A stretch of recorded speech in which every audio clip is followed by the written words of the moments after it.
Let's all go to the lobby. Let's all go to the lobby. Let's all go to the lobby to get ourselves a treat.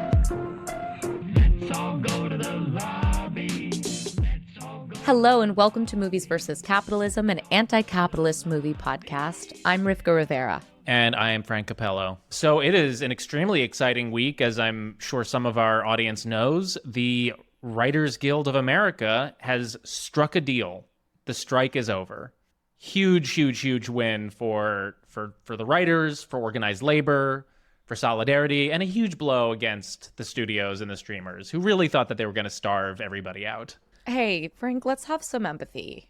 You're right. It's probably been really tough for Bob and David and Carol. Let's not forget about Carol. Oh, Carol. Oh, Carol. But yeah, we're friends with a few guild members, and I know that there's a lot of excitement. People are very happy with how the deal shaped up. Rivka, have you talked to any friends in the WGA about the strike being over? Yeah, well, Jessie, one of my best friends, who y'all know because she came on and did the Barbie episode with us, I spoke to her when she was going to a meeting WG West, and she was talking just about how emotional it was, how moving it was. You know, I think there is we just have it's hard to not be cynical when you're fighting such grotesque evil. I mean, it's hard to be we're fighting it, and to truly, because unions, the conversation is coming back, but from what we've learned from speaking with Harvey, who has been on the podcast as well, labor historian, they're not where they were. We're not in the strong moment for union power. So, and we not certainly, even close. No, not even close. And we certainly haven't been alive for something where you really understand in such a visceral way why union power is union power, why solidarity works, why withholding labor freaking works. Mm-hmm. So there is an understandable amount of we're out doing it, but is this actually gonna, I've seen it historically, but is this gonna work? And it fucking works. So I think people are very emotional, overjoyed. To be clear, SAG is still on strike, so yes, we are still out there, but it does mean this precedent set by what WGA has gotten for themselves, which I think Frank will get into, right, the details of it. And most importantly, Bill Maher was proven wrong. Bill Maher can shut the fuck up forever. He doesn't know what he's talking about. No one should ever listen to him again. Ugh.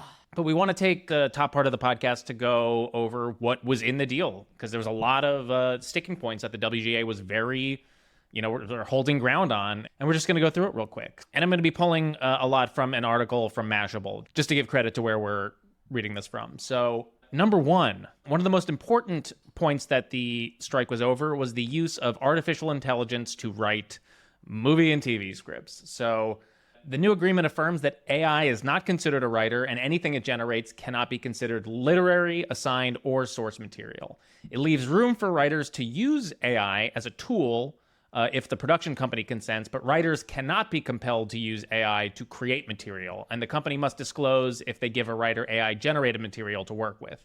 Then there's a separate issue of writers' work being used to train AI models, and this is actually pretty interesting. I guess the legal landscape, whenever a new technology is introduced, there just aren't the laws yet to regulate it.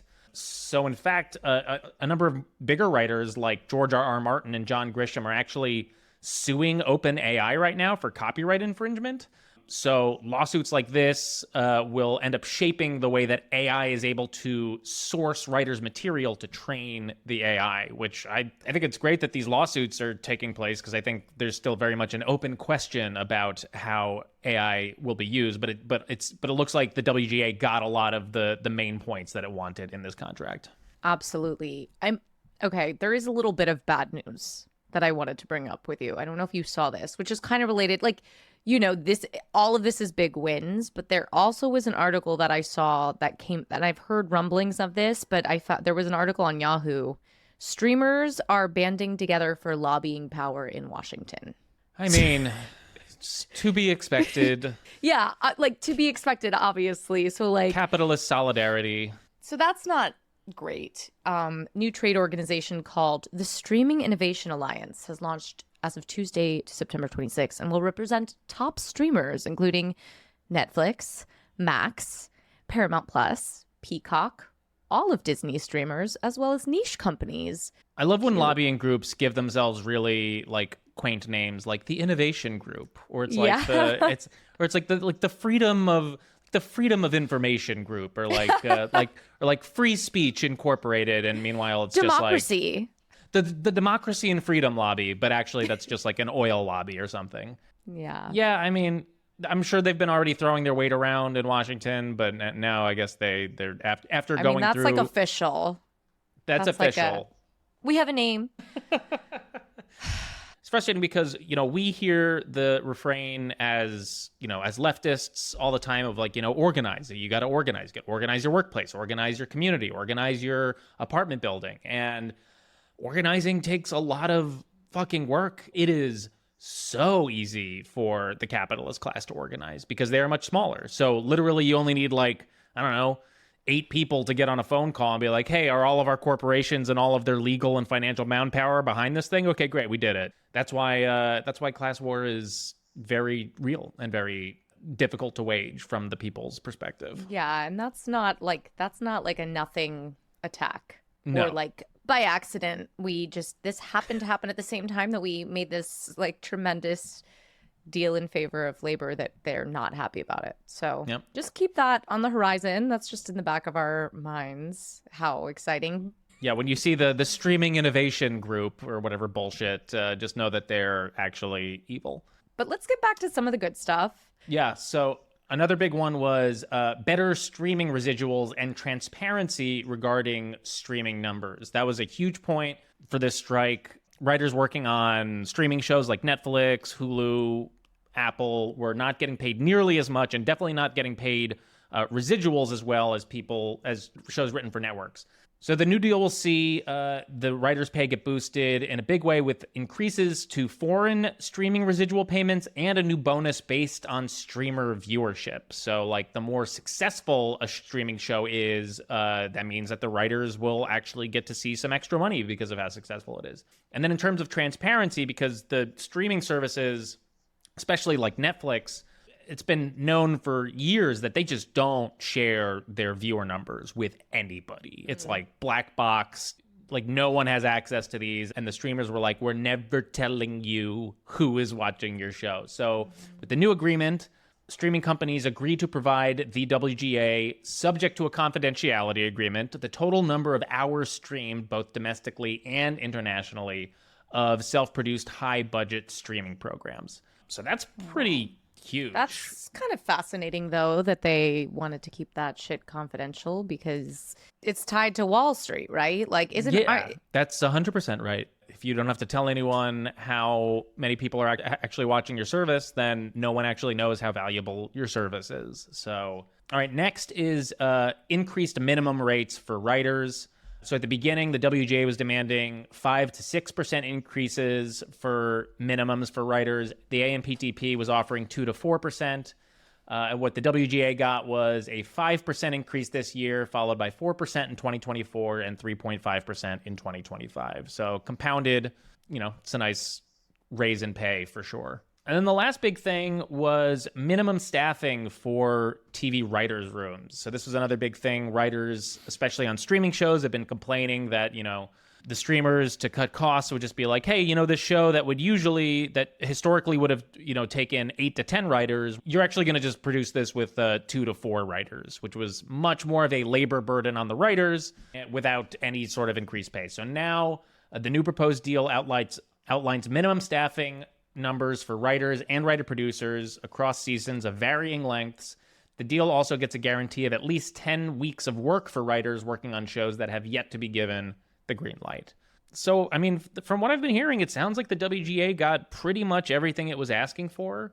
I think we'll probably see a bunch of like strike retrospectives in the next few weeks, but I think the combination of the unwavering solidarity between WGA, and not only WGA but SAG and the Teamsters, plus also the PR war that was being waged. I think the writers did such a good job in the news, in the media, and especially on social media, playing the heroes, like playing the little guy. Well, not even they didn't have to play it, but definitely You're right. narrating and sharing. They had the narrative power and prowess, and certainly left all all of the companies without writers to speak for themselves, and it didn't go well.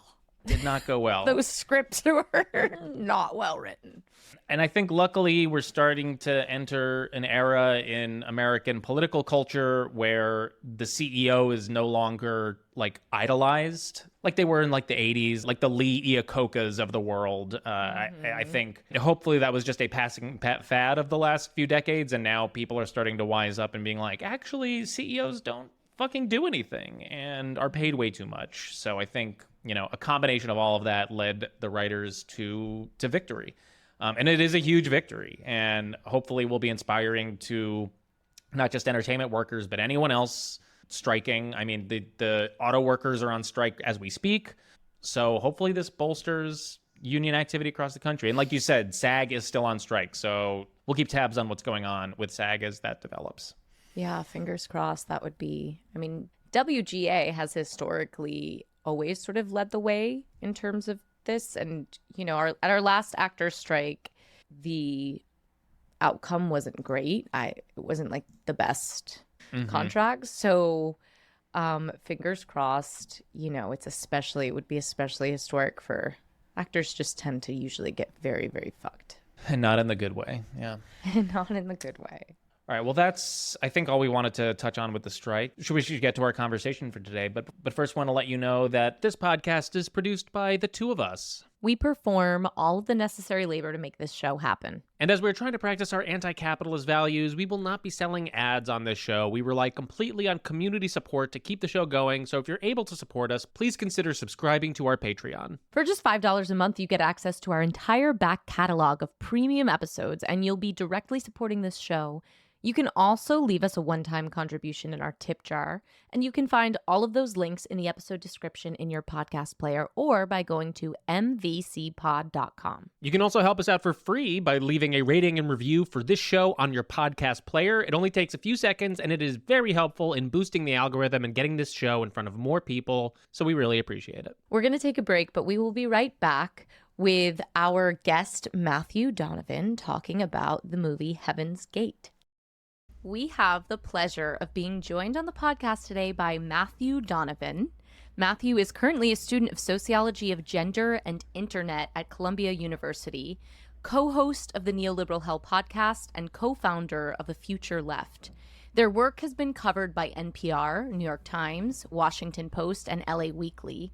Within The Future Left, Matthew has led international activist groups, organized local and national educational events, produced a documentary on the corruption of the LA police unions, and developed a data tool to highlight the relationship between local elected representatives and the police union. Wow. Matthew recently organized cultural events with Chris Smalls and Steven Donziger in New York and Los Angeles, which we were actually at, so we got to see you there, Matthew. Welcome to the pod. Thanks for having me.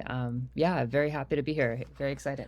There's so much here that's really fascinating about your bio, but I want to just jump in first and ask about your studying sociology of gender and internet. Yeah. What is that? Yeah, what is that? Right. And just so you know, you're talking to a couple of former theater majors. So like that's where we're coming from. So this sounds like very... That's amazing. That's very interesting. Yeah, totally. I basically am studying detransition. I'm a detransitioner. So I detransitioned around 2012 and kind of combating the kind of like rigid thinking that we see that is pushing against a lot of legislation for gender affirming care and this kind of thing. So I'm doing research that focuses on both the internet, because detransition is largely like an internet phenomena. And so like I broke down 1,000 different tweets, for instance, as one form of digital ethnography to like look at like how do our identities actually get changed by the way we interact online? Or how do we form community around that, and how does community inform whether or not we transition or detransition, this kind of thing. So wow. Fascinating. Yeah. What do you do after that? Like, what do you do with like those studies and a degree like that? Right now, I'm thinking about going into like a PhD program. Basically, like I am doing a lot of just research, and I kind of just like want to write about this and kind of be a person who I guess is on the front lines of like dealing with some of this too. Along with like activism, we have things like people that are actually working on legislation. So just like doing the things that allow for me to turn this knowledge into some form of action, you know, but also just curious about this. It's kind of like understanding myself as I'm researching all of this, me search and all of that, you know, so. That's amazing. That's so cool. And I mean, you're clearly an academic because we were talking a little bit before on air about this movie that you chose for us to watch and how you have, it sounds like, studied it over a long period of time. So the movie you chose for us to watch is the notorious Heaven's Gate, written and directed by Michael Cimino, starring Chris Christopherson, Isabelle Huppert, Christopher Walken, Jeff Bridges, Sam Waterston, and John Hurt. Its budget was $44 million, and it only made $3.5 million at the box office, becoming, again, one of the most notorious box office flops in Hollywood's history. If you've never seen this movie, Heaven's Gate is an epic Western loosely based on the Johnson County War in 1890 Wyoming, which was a deadly clash between wealthy land barons and the European immigrant class. The film tells the story of Jim Averill, played by Chris Christopherson, a Harvard-educated rich kid and now marshal of Johnson County, who learns that the wealthy Wyoming Stock Growers Association are plotting to murder 125 European immigrants on the justification of land encroachment and cattle thievery. As the story unfolds, Jim tries to stop the ethnic cleansing with help from local business owner John Bridges, played by Jeff Bridges, his semi-rival Nate Champion, Christopher Walken, and his lover-slash-brothel operator Ella Watson, played by Isabelle Huppert. And some historical context for the year that this film was released. It was released on November 19th, 1980. On February 2nd of that year, FBI personnel target members of the U.S. Congress in the Abscam sting operation. In March, U.S. President Jimmy Carter announces that the United States will boycott the 1980 Summer Olympics in Moscow. Cool. The video game Pac-Man is released, and the TV channel CNN is launched. In July, former California governor and actor Ronald Reagan wins the Republican nomination for U.S. president and goes on to defeat incumbent Jimmy Carter in the November election. And in December, John Lennon is shot and killed by Mark David Chapman in front of the Dakota apartment building in New York City. So, Matthew, the first question we asked our guest is, why did you choose this movie to talk about on this podcast? Well, I think there's striking parallels with this film and the time we live in. Right now, obviously, we live in a time where there's heightened inequality. People have compared that to the Gilded Age or like to the robber baron age. And basically, this film deals with what is believed to be, you know, a lot of people think of this romantic time where America is creating more jobs for people on the Western frontier. We have people who are making lots of money off of this, right? Mm-hmm. And we have people that don't really have their story ever told in American history. We don't often talk about the history of European immigrants on the frontier. So it's interesting to think about a Western as being the context for that, because the Western is one of the most American films. And in some ways it contradicts and also drives home values that we often overlook when we're thinking about patriotism. You know, like if I was to be proud of my country, I would be proud for the reasons that allow us to have certain freedoms, allowing others to have those freedoms as well. And when you see this film, you start to think about like how the context of this is basically 2 years before the Johnson War actually takes place. You see that basically the Western frontier, the battle against the Native Americans has ended, right? And so now we see that the war starts to become internal, right? Towards immigrants, towards the poor. And these wars were already happening, but then also you see that the Monroe Doctrine and these American aspirations for colonial empire start to expand. So once we've taken over all of the area we've taken over in North America, now we have to expand that type of exploitation. And so the film kind of takes place rewriting this American history. And I had a couple of passages from Howard Zinn, if that's chill to give the historical context on Oh, this. Howardson is very hella chill. So basically, Howard Zinn, if he had watched this movie, and maybe he had, I don't remember what year he died, but he would have said there's two important historical connections with not when the film was made, but like when the actual story takes place. So basically, the frontiers were being sold off, and then there's a heightened amount of racism, xenophobia, and the beginning of like colonial empire. So as the frontier had closed, basically it was announced by the census in like 1890 that the frontier wars would now become basically an internal war. The way it's talked about is Theodore Roosevelt wrote to a friend in 1897 in strict confidence, saying, "I would welcome almost any war because this country needs one." Classic Teddy. And what Azin says, it was officially declared by the Bureau of the Census that the internal war was closed. The profit system, with its natural tendency for expansion, had begun to look overseas. The severe depression that began in 1893 strengthened an idea developing within the political and financial elite of the country. The overseas markets for American goods might relieve the problem of underconsumption at home and prevent the economic crisis that in the 1890s brought class war. So basically, the underconsumption and the economic crisis is an issue for the rich, and especially on the frontiers, where basically all of these Eastern European immigrants are not being supported by anyone, right? The frontiers were like, the Wild West, so there's like little to no support. And during the same time, Congress had introduced in a vote called the Southern Homestead Act. It was supposed to be a North-South capitalist cooperation reserved for all federal lands, and basically included Alabama, Arkansas, Florida, Mississippi, etc., to farmers who would work the land. But this is when it was repealed as well. So this enabled absentee speculators and lumbermen to move in, and in this case, cattle ranchers to move in and buy up the lands.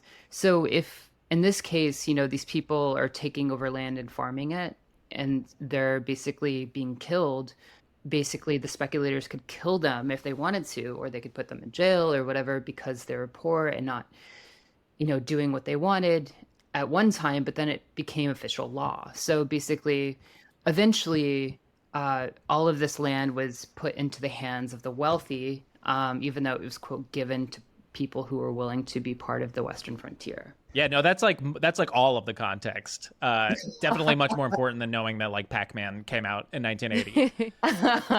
I'm glad you shared that, and it supported sort of my big takeaway from watching this film, which, don't let it deter anyone who hasn't seen it, but it is longer than the Titanic. I'll just put it that way. But it was good. It challenged my, TikTok addled brain.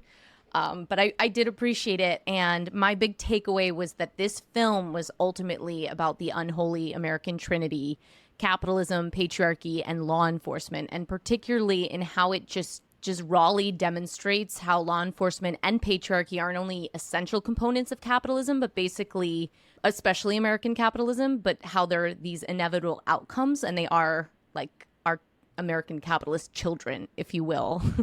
And this movie just made so clear that law enforcement was not created with the intention of safeguarding people or human rights, and similarly, patriarchy isn't genuinely about just male leadership. It's about property, and both systems primarily exist, and they were created to seize and protect property, power, and class, and maintain the status quo. And just these acts of brutal violence and degradation of human dignity aren't just necessary, but inevitable to maintaining this system. And I think all of this was articulated in the plot of this film really profoundly, and mainly in its clarity that the bad guys in this movie are the capitalist cattle barons who literally create we watch them in a pretty tremendously written scene, I thought, create a police force to kill off these immigrant settlers who are farming the land. And if they're taking cattle, which is also roaming rather freely, it seems, in this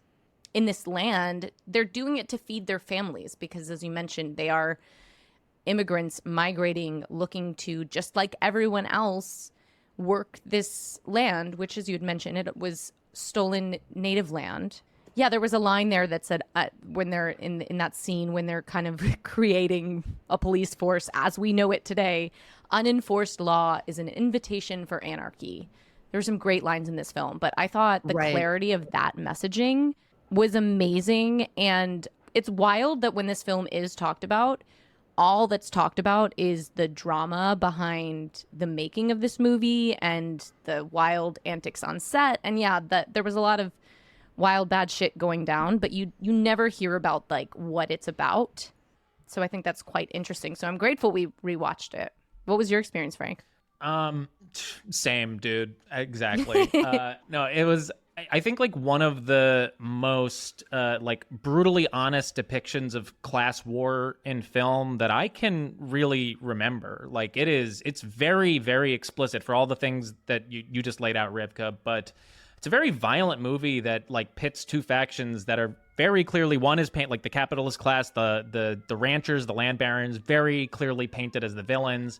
And then the immigrant class, who are all just essentially peasants just trying to live their life. It has very, very clear political messaging. And yeah, this refrain that just keeps getting repeated throughout the film is that the landowners are on the side of the law, or the law is on the side of the landowners. They are one and the same.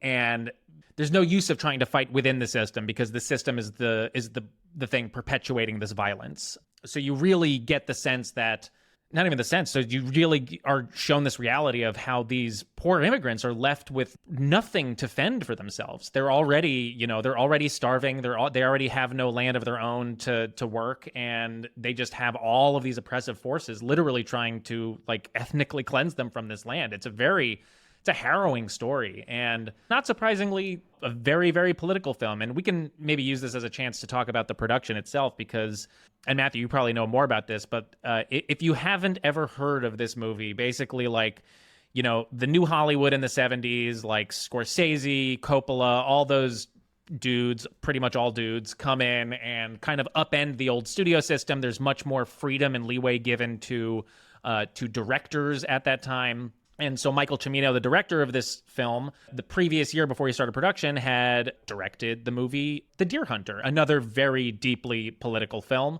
which ended up going on to win Best Picture, and he won Best Director. So he was kind of given carte blanche to... He was hot, baby. There was buzz. Everyone was talking about this kid, Cimino. So he was given carte blanche to produce this Western, which ended up taking a year longer to shoot than they had intended. It quadrupled the budget. And then ultimately, when it was released, it became a massive, massive flop. So I think these political messages were completely overlooked at the time of its release because of all of the drama that just had solely been surrounding the production of it. But it's now, if I'm wrong, it's sort of been reclaimed by, if not only film historians, but maybe also like, creative leftists who are like, no, this is like actually a very important film about class war. Yeah, totally. I think that the production's interesting because, I mean, it's obviously like an expression of like artistic largesse and maybe even like dictatorship politics or whatever, The idea of the auteur is kind of like basically they get to be the dictator on the set. And, the auteur is just like the French name for an author. And basically, like a lot of films during this time, I had this kind of like idea that like the dictator was like the true artist or whatever, which I think is funny to put in those terms. But also like it's interesting because the reason they like said that, or like the reason they like did this film and were like so desperate, was because basically they had relied UA, basically their like whole brand was built on these films that had already come. Like I'm trying to think, was it like The God? I can't remember the other ones, but basically like they knew that they had this like legacy, but basically a lot of people had left to form what's called Orion Pictures during this time, and they were kind of desperate, so they put a lot of eggs in the basket of this like new and hot filmmaker and writer from Deer Hunter, which I think Deer Hunter is interesting because it was like one of the first films to be outright critical of the Vietnam War.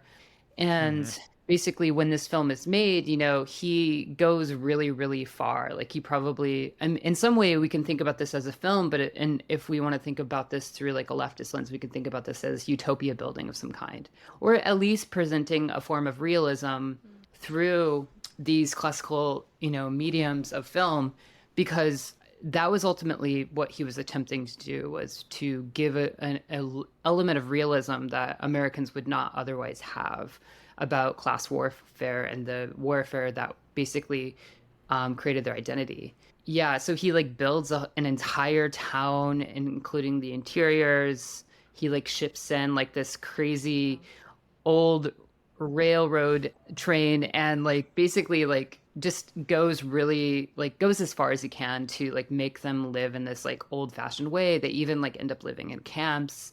And I think one of the things that was probably the most controversial was he made a lot of the people who were supposedly playing the role of like a sex worker to go live with sex workers, like they had to like embark in some kind of ethnography. Oh, holy shit. Yeah.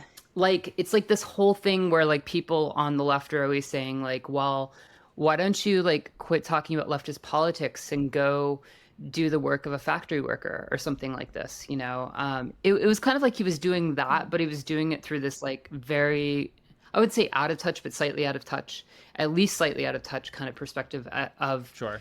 being a person who's imposing this experience. And I guess like nobody had a problem with any of this really, but he did do things like he would like push them to their limits when they should be like having lunch breaks. And so these like labor conditions were not very good. Yeah. I'm guessing people had a problem with it. Yeah, I mean, like people were afraid to like approach him and talk to him about it. There was like one person who was like, "What about lunch?" And he's like, "This is bigger than lunch." Like they had been shooting the same scene like 50 times. And it's like, Charlie Chaplin talks about like how he had to do the same scene like 350 times or something like that. They're doing this like at a large scale, like with lots of money. There's a scene where like he's like in bed and he has the whip and he's like wasted and there's all these men in his like cabin and he has to like whip everyone. And he had to do that scene like so many times and they just kept on slapping him. And he's like, I just got so used to getting slapped. And basically there was like this like requirement of like method acting and being in depth that brought out this realness, but there's also this like aspect of like real life where like I wouldn't want to be a part of the film, like I don't think that part of I think that part of the film needs to be like talked about, but I wouldn't necessarily say it was good.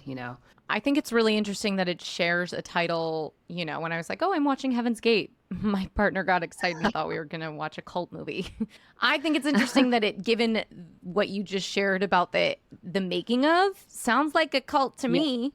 Built a town, right? Made everybody think that like their rights and dignity was not as important as like the mission at hand, which was to get the best take. And unfortunately, like this sort of golden age of this, like you were saying, this auteur, aka dictator, always male driven. I mean, we were talking about patriarchy and its role in capitalism. It was like this godlike figure who could just, it's always fascinating when you're telling a story about oppression and abuse, but you recreate the oppression and abuse. Like you're not learning a damn thing, which is always very frustrating. Like I find that really disappointing. Do you see that in his character though? Like his friends are in the Ivy League. His friends are the ones killing everyone. Yes.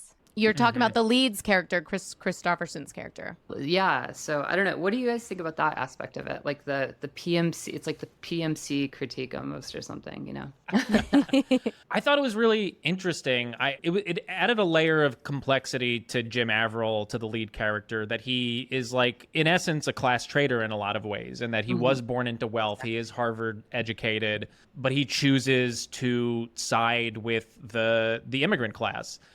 Because that's his community. That's the people. And even prior to this whole conflict unfolding, like he is maybe not a man of the people, but he is of the people. He knows everyone in town. They know him. He has good relationships. And I thought it was really smart that the way that they contrasted his character with John Hurt's character, Billy Irvine. In the prologue of the movie, we see them at their Harvard graduation 20 years prior. It's Chris Christopherson and John Hurt. John Hurt's like the valedictorian and gives this speech where the Reverend Doctor is basically talking about how, they're all these nice young cultivated minds now, and they're going to go out and mix with the uncultivated. And then John Hurt gets up and gives this speech like, actually, I don't know if we're going to do much mixing with the uncultivated. I don't know if we really give a shit about that. So you kind of are set up with, it's like a class traitor and a class apologist. And, getting to see both of their arcs throughout the movie, and then especially when we see John Hurt again later, and he's just like now just completely subsumed by his alcoholism. He's clearly internally, grappling with his decision to, maintain his class position by backing the association. So I thought it was a really nice like layer of complexity that the story didn't need, but I thought benefited from, because I thought like Avril could have very easily just been like, a Wyoming dude who just grew up in Wyoming and just likes his people and wants to help them. But I appreciated that they added that layer of like, no, this is actually like a guy who knows better because he comes from money. See, I thought his character arc was so fascinating. I will be honest, I didn't know that Chris Christopherson gave the best performance in that role. I thought there was like written in hints of a lot more nuance there, but he did the job. But maybe this is what you get when you aren't limited by, I think this is what everyone, right, cinephiles are mourning when you're limited by films that are just like playing to an audience's attention span, and you don't get the opportunity for this nuance, which is really important in this political storytelling. Because what I got from Jim Avril's character, and it was important, it was not his line, it was someone else's line, said, "You're a rich man with a good name, you only pretend to be poor." And it happened early on, and I didn't trust this man most of this movie. And I was proven right at the end. I said, I knew there was a reason I didn't trust you, because you've been cosplaying this whole time. And it was deeply disappointing. Like, he was not a hero to me. And I think that was really, really brave storytelling. I mean, the aesthetic of this ship he ends up back in, he returns to his class with his college girlfriend, who he's always had a picture of, by the way, which they make a point of. He's always has this picture of her and him, which I think is a point to be like, he doesn't have to be here. He is playing some Western hero story of his own the whole time, and he's never really been true to it. If he was, he would have really been there for Ella, which he wasn't. She was the hero of this story to me the entire time. And I love that complexity. Like, that to me was why this got the portrayal of patriarchy right. Like, he was cosplaying this role that, like, he always served his capitalist upbringing and instincts, and the film made sure to let us know that. Yeah, totally. didn't like that man. I read the ending as, after Ella is killed by Sam Waterston and his gang, that was just sort of like the final blow that made him essentially retreat. So I guess you're right. I guess it is like he could have continued to stay and fight the good fight. He was really interesting, because the guy that you were talking about who gives the speech, again, I thought it was brilliant how maybe I do have to watch this movie again. There were so many little things, but because for a while I was like, why did we start here at Harvard? You jump around, and you start there because, like you were saying, Matthew, they're setting up this old Harvard professor saying, like, go out there and basically tame the uncivilized, like, take this, your education and that's what this man is doing, right? When he comes, he's not actually one of these people. Yeah, he knows them, but he comes in and out, and Ella points that out. She's like, so you're gonna come give me a horse and carriage and leave?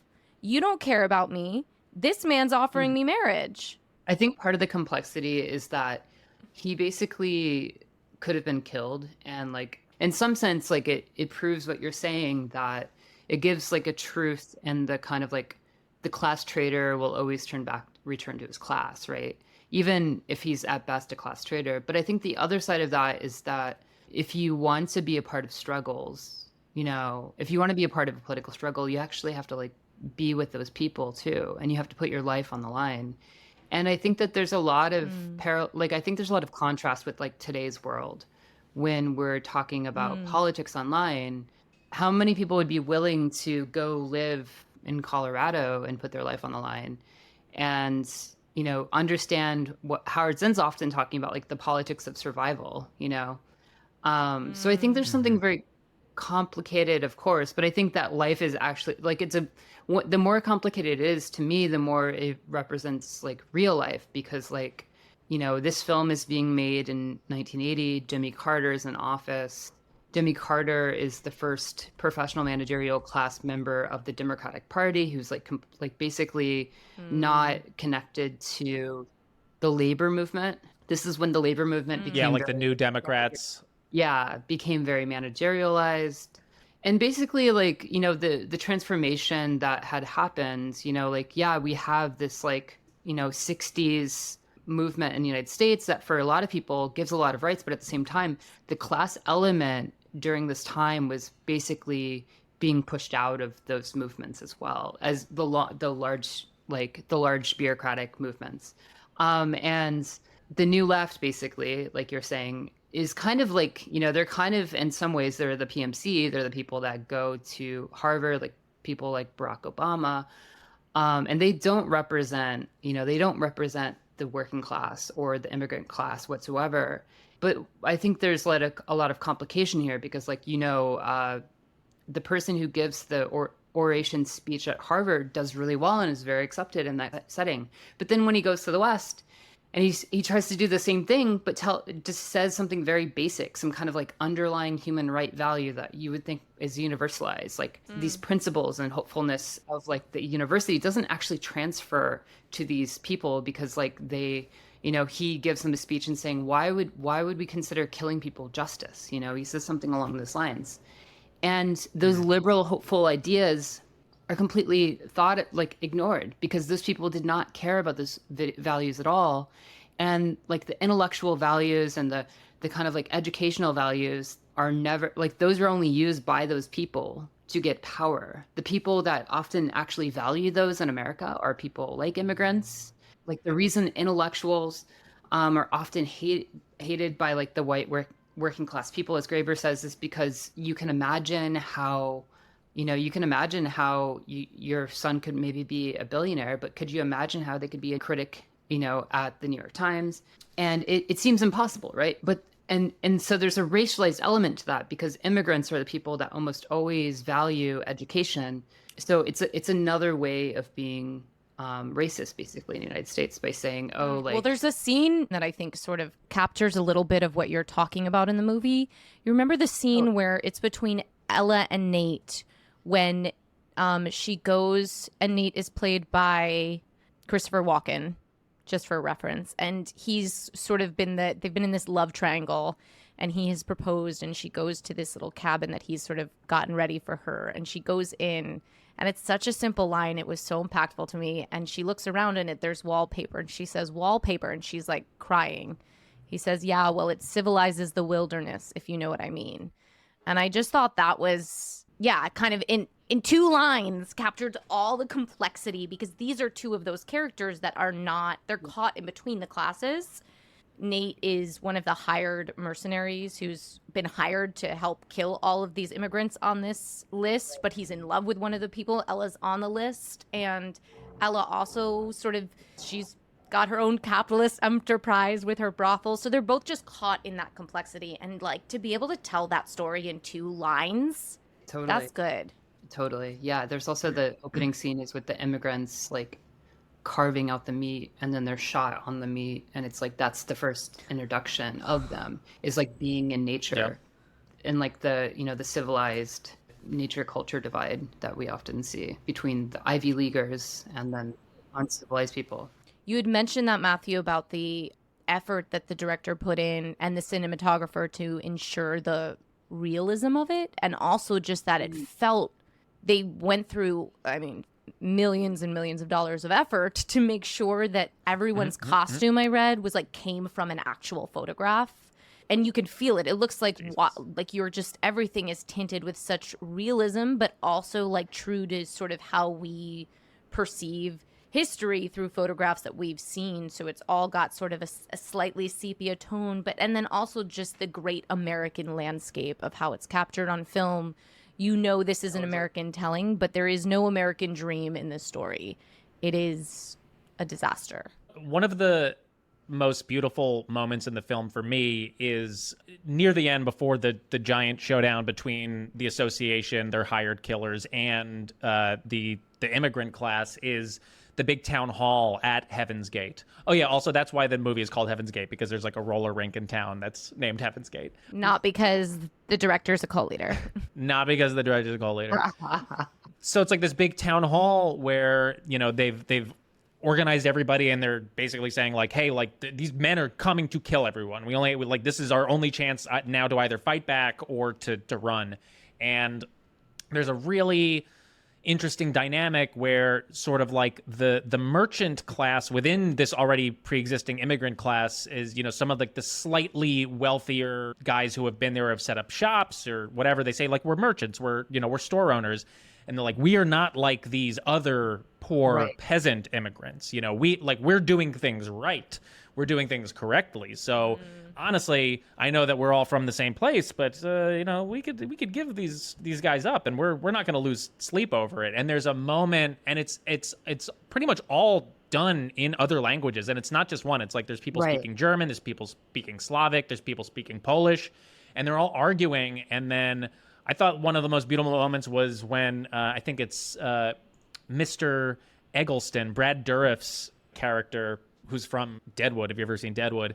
But basically like breaks through the din of everyone arguing, and in German, you don't even hear what he says, is like, no, we have to stick together. Like there's only one way through this, and that is through solidarity. At least that's what I was taking away from it.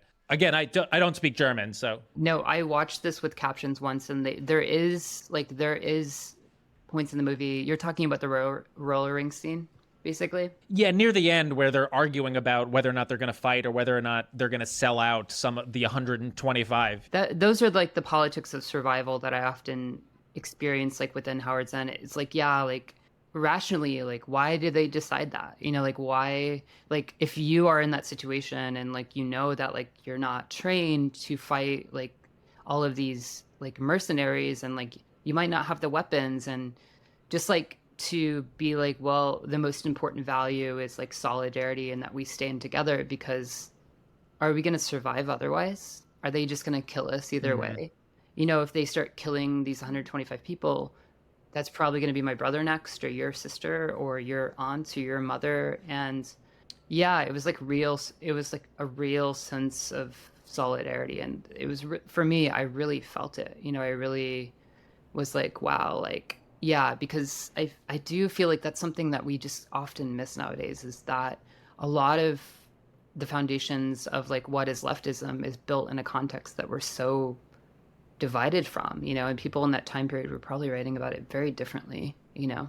Yeah. I mean, it's something that I critique myself about constantly, where I'm like, oh, I'm not putting my body on the line nearly at all. And there are people who are willing to, you know, blow up pipelines. There are people who are willing to occupy forests. There are people who are willing to actually put their life on the line. And I look to people like that, and it's a thing I constantly grapple with internally, of like, what more can I be doing to actually walk the walk? I think it's something that we all need to at least question within ourselves, of like what we are actually willing to do in the name of justice and solidarity. That makes me think about the thought put behind the female body in this film as well, because so many of the laborers, as soon as there's this beautiful scene between Christopherson and one of the immigrant women whose husband had just been killed, and she's like, this is our land. And so then they leave, and you see this long shot of her just trying so hard to just work the land, and that what was happening as a result of all of that, they were killing the men, and the women were left there as the laborers working the land dedicated to that. And it was just so interesting how you had that contrasted with the labor work of the women in the brothel, who were also using their bodies in labor. Right. And I just thought that contrast was really amazing. And I wanted to ask you both about your thoughts around Ella and her role in the film, because I thought to me, she ended up being the hero of the film for me. I was viewing it through a lens of just under this sort of like origin of capitalism and patriarchy, where the land is to be owned and the female's body is to be owned. She was sort of the closest voice we had to that struggle. And certainly she was her performance as well, and her character was effervescent and wild, and she could say what she wanted, and was very, like, to me, she had was just not afraid, and it was like what I want in that hero character. But she was also very clear about, I love two men, I see what I'm being offered, I understand my role in this. I loved that scene where she gets the horse and carriage and just runs it through the town and wants to be seen on it. Like, to me, she's actually has she's the one that he is cosplaying through. Like, she's the connection to the town. She's the one she's almost the unofficial mayor in some ways, because everyone's looking to her as sort of like the person who's running shit. And he asks her to leave. And the reason she can't leave is because she is of the people. And like the fact that he's like, well, we gotta leave because you're on this hit list. She's the one who stays and puts her body on the line. And she ultimately does, because she's the one shot down. She's definitely the most, at least for me, the most honest character in the film, and the most like truthful, and the one who knows themselves the best and is able to articulate all of that. Whereas like I feel like most of these men are just, like grumbling and, not able to articulate anything they're actually, thinking or feeling. Other than Nate. Yeah, it's interesting the parallels between like basically like the technology of the immigrants like coming into the town, and also like we see them on top of the train, and like thinking about how dangerous that is and how that would never happen nowadays, and like how they're like a lot of them that didn't come in on the train are coming in on these like buggies, and they're like pulling them. They don't have horses, and they're not using like very advanced tools on the farm, and it's just like they're working themselves to death, and this idea that like in America we need to work ourselves to kind of have salvation. This was even part of the labor movement in the very beginning, which was also very male focused, Yeah, and these people are basically in one way they're fighting for their survival by farming, using all of their body and their energy and every aspect of their life. Their relationships are all built around survival. And then in other ways, they're like actually having to like fight, like they're actually having to fight, or they're going to be shot, or they have to steal. And like think about like if we like had designed a different frontier system, like what if in the frontier system there was a stipend? Like think about like how different the life would be for everyone here. Like people wouldn't be killed, people would have free time to maybe develop the culture of these cities and to get to know each other, and there wouldn't be as much class tension, just like simple things like that. Like the film for me, like it presents a lot of things we're not willing to talk about, whether it's patriarchy or the legal system or whatever it is. But it also allows us to remember that like we could have changed what that system was. We were giving people free land. What if with that free land came tools? These types of like this type of thinking. I think the only other thing I'll say is it was just a fascinating. I didn't research the sort of context that we discussed about the production of the film until halfway through, and I was just very aware at how that shifted my viewing experience. And we talk about this a lot on the show, like not only the politics of the film, but the politics of those making the film, and how those are deeply intertwined. And 4 horses or more were killed. It just made it really hard to watch, on top of like how many of apparently the extras were treated horrifically and all the things we discussed earlier. I just noticed like it's another broader context that I think is important for people to always be aware of, because it does change it and it is important. I think, we need to honor both of those things. But yeah. And it's a pretty massive contradiction that this film has pretty stellar politics, whereas on set the politics were horrendous. Yeah. All right, Matthew. Well, this is the point in the episode where we give awards to this movie. We got 3 of them. Okay, amazing. First one is called A Point with a View. Goes to the character with the best politics in the movie.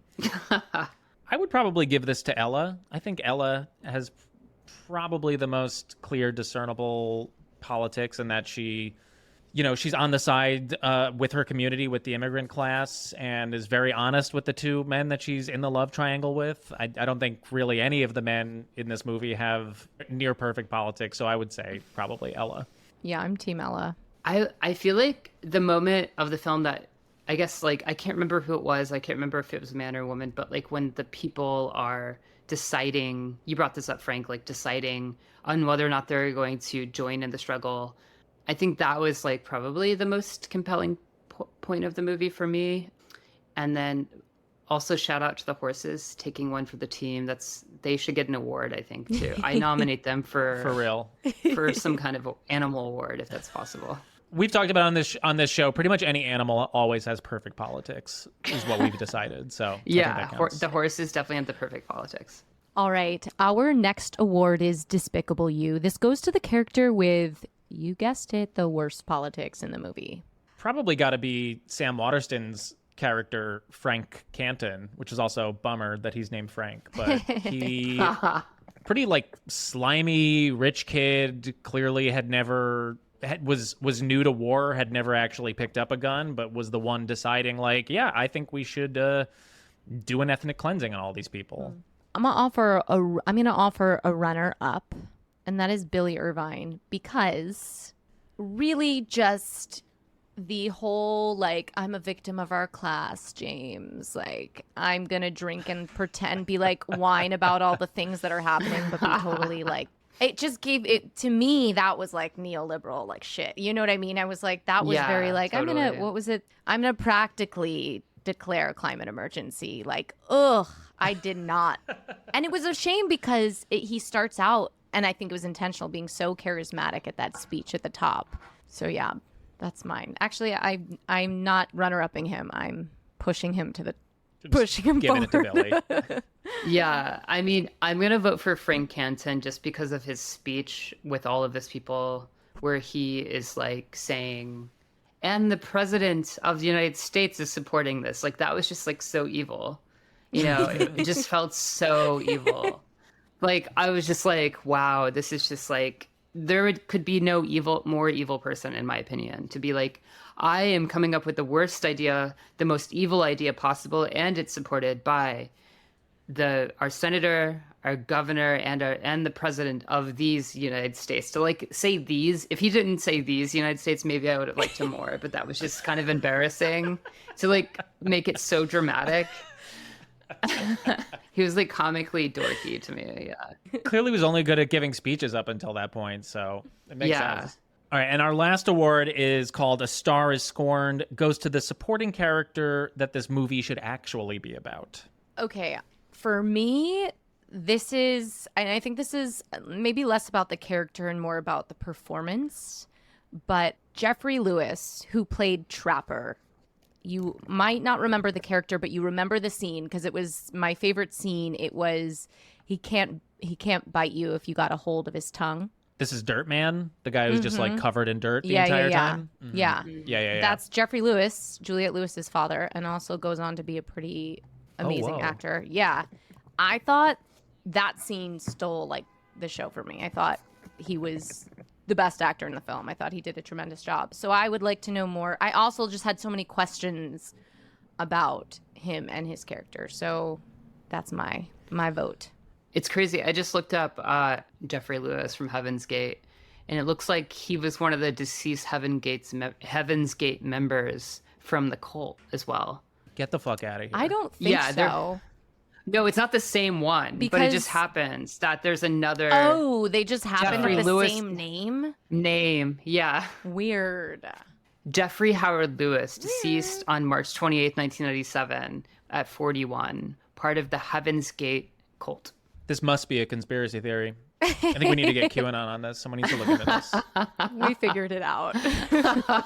We just threaded the needle. It just happened. My pick for this award would be the character Cully, played by Richard Mazer. This is the Irish train conductor who lives in Casper, and I was just really taken by him. I love the performance. I love a jolly dude with like a scraggly beard who's just clearly like a sweet guy who's just like part of town. And sadly, he, when he goes to try to warn Avril and everybody else that the association is coming, they find him first and kill him. But I would watch a whole movie about like, how did he get from Ireland to the middle of fucking Casper, Wyoming, and become a train conductor? Who put him in charge of the trains? I would watch a whole movie about that. He's a runner-up for great politics, best politics. I'd put him in the category, nominee. He's like the Paul Revere of Heaven's Gate, but he was killed.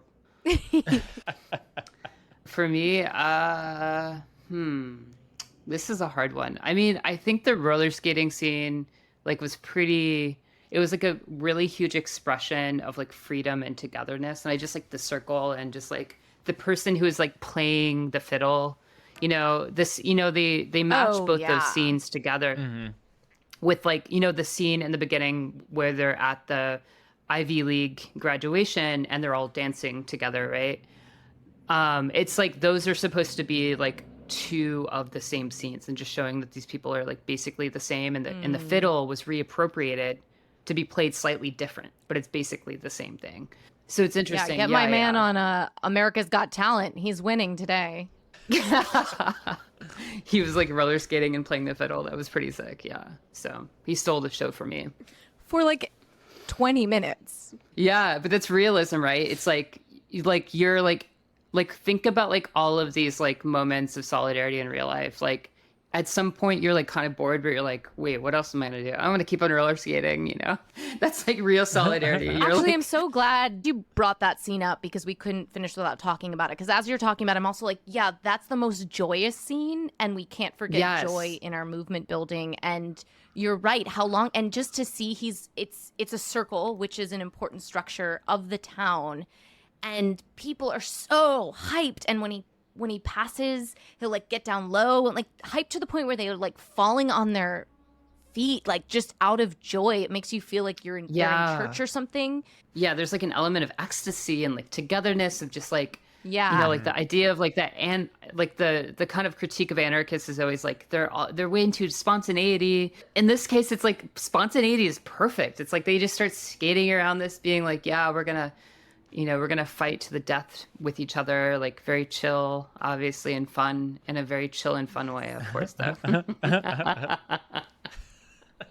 Yeah. Matthew, this has been such a joy. I've learned a shit ton. Thank you for bringing your academic mind to two people who never actually went to real college. So we really appreciate it. The last thing that we like to ask our guest is, as artists and just people in the world, as we strive to practice our values, our anti-capitalist values in our own lives, even with all of its complexities and contradictions, is there one thing that you do in your life that you would like to share that helps you live your values? And that can just be like a daily practice. It could be an organization you work with. It could be anything. Yeah, I mean, for me, I like to, just like Michael Camino, I like to be a complicated person. I think that's my answer. I'm just kidding. Sorry. That's like the evil answer. I love to be historically misunderstood. That's like the Twitter answer for this era, right? Only bad takes, only bad takes. Yeah, no, I mean, honestly, I just like, I like do like, I do like, I'm in culture and try to make like people thinking about real life and like real kinds of like kind of struggles, like a part of that, you know, in different worlds. And just trying to be consistent, I think, throughout my life. It's, you know, I think that is really hard because we're always changing. Life is always going to be, it's always going to seem way different in different contexts, you know. But yeah, I mean, you listed a lot of the other things I've done. But yeah, I mean, I've just always done something, you know, whatever I can to be a connector for people, or a teacher, or like somebody who likes to make complicated things easier, that kind of thing. But yeah, nothing super special, just like you guys, just hanging out and trying to make complicated shitty things cool. Yeah. Awesome. And Matthew, where can our listeners find you in the culture? Where are the best places to find your work? So I'm on social media, so you can find me on Instagram or Twitter or whatever. Yeah, so you can add me on Instagram. It's Matthew Donovan _2 underscores, and then I'm on Twitter. So you can find that all through my Instagram though. So yeah, but thanks for having me, guys. This was so fun. You guys had a really made this really, really cool film to dive back into. It made me really excited to talk about it again. So thanks so much for having me. Yeah, thank you so much for suggesting it coming on. Yeah, thank you for joining us. I probably never would have seen it had you not suggested it. So I appreciate that. Serious? I finally get to fill this. I mean, I knew about all of the controversy, and like I'd never heard, I'd never heard a modern perspective about it. I'd only known it as sort of like the giant Hollywood disaster. So I just had always been sort of, and the really long Hollywood disaster. So I'd always just been sort of avoiding it. So I'm so grateful that I finally got a chance to watch it. So thank you. Now we get to be the the folks who are like, oh, you haven't seen Heaven's Gate? I'm not talking about the cult. It is kind of a cool thing to know about, right? Actually, Heaven's Gate, good. Yes. It is. Yeah. Yes. Yes. Oh, you don't have 4 hours? Oh, the critics didn't like it. That's because they're part of the PMC culture. They wouldn't have liked it. This is about class consciousness, baby.